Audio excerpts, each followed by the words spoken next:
I was going to ask you about that, and you addressed it because, you know, it would be easy for your detractors, if there are any, to say, oh, look, he's political, he stood up next to Peter Dutton. But I know that that's not the case. You'll stand up with anyone who goes to Alice Springs and try and speak to a national media about this. I know you've called for Anthony Albanese to head up to Alice Springs once again. Natasha Files, you've been quite critical of. But is this political, or is this just you don't care who gets it done, gets it fixed, you just want it fixed?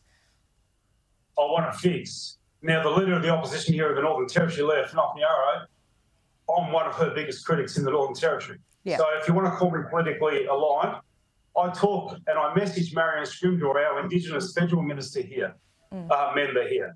I talk to her a lot. I fill her in what's going on. I talk to our Indigenous councillor, Michael Little. I'm just trying to get some help. They're very concerned. Now, if you see all them videos that we posted over Easter, now all those videos were sent to me by Indigenous people. They've had enough too, Laura. They've had enough too. This is not a racial problem.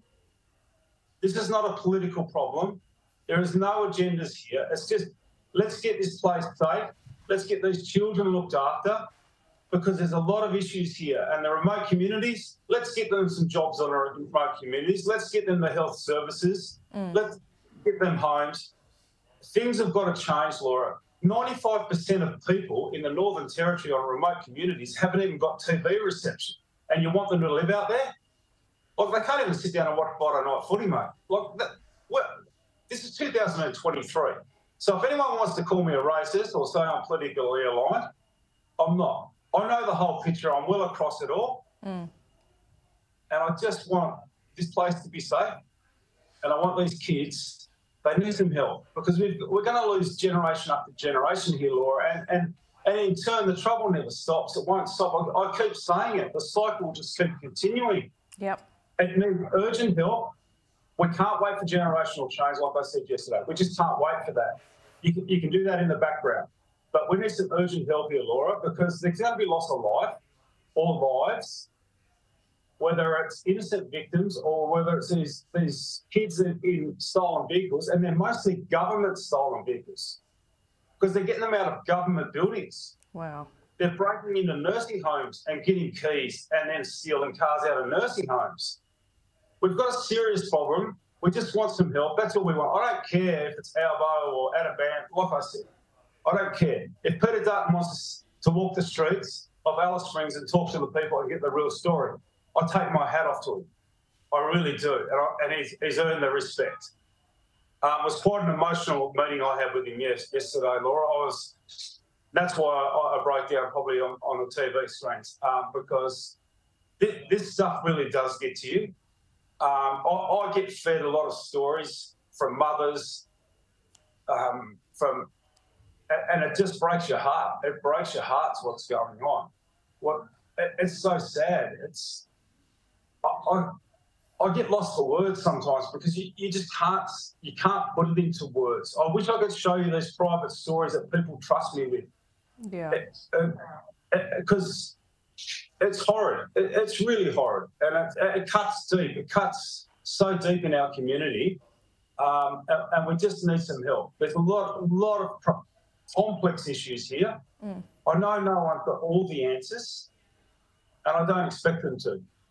But we've cried out for a circuit breaker. We urgently need that, because someone's going to die, and I hate to say it, but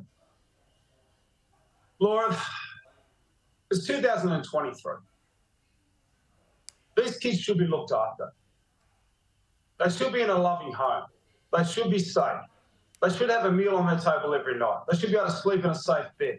They should be able to get up, have breakfast, get dressed in clean clothes, and go to school and get an education. Currently, those kids cannot do that. Yeah.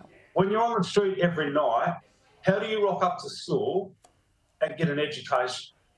You can't do that. And there's plenty of friends of mine here that are Indigenous, and they've come from great families, great parenting, a great foundation, and they're achievers because they got that care and love early in their lives. and they've kicked on with it. It's just the key.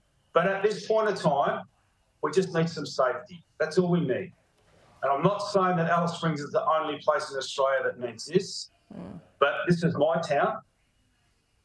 This is the one I'm batting for. I was in Melbourne on the weekend. I ran into some guys from Townsville.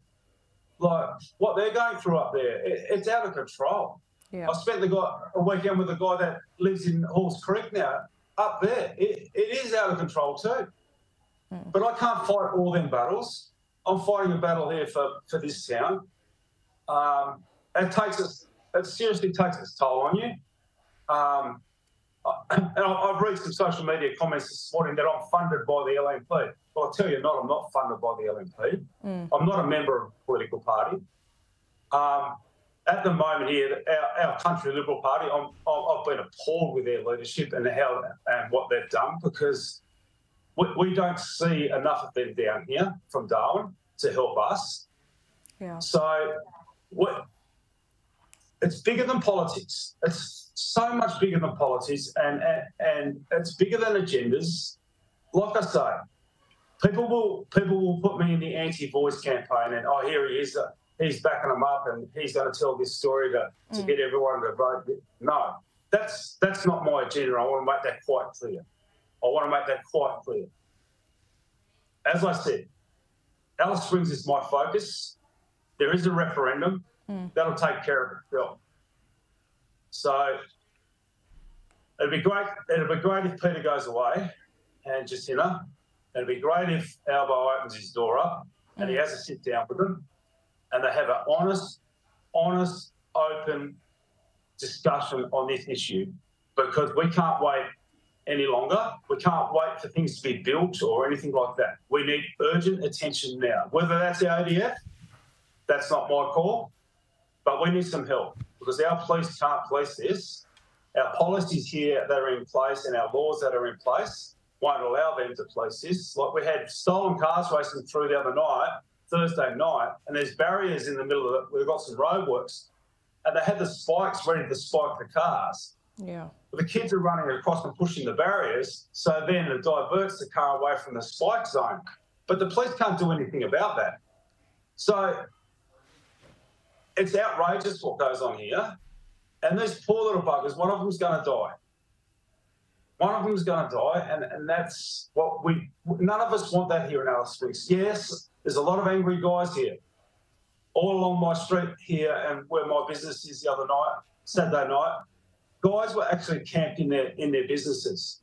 They're camped in their businesses.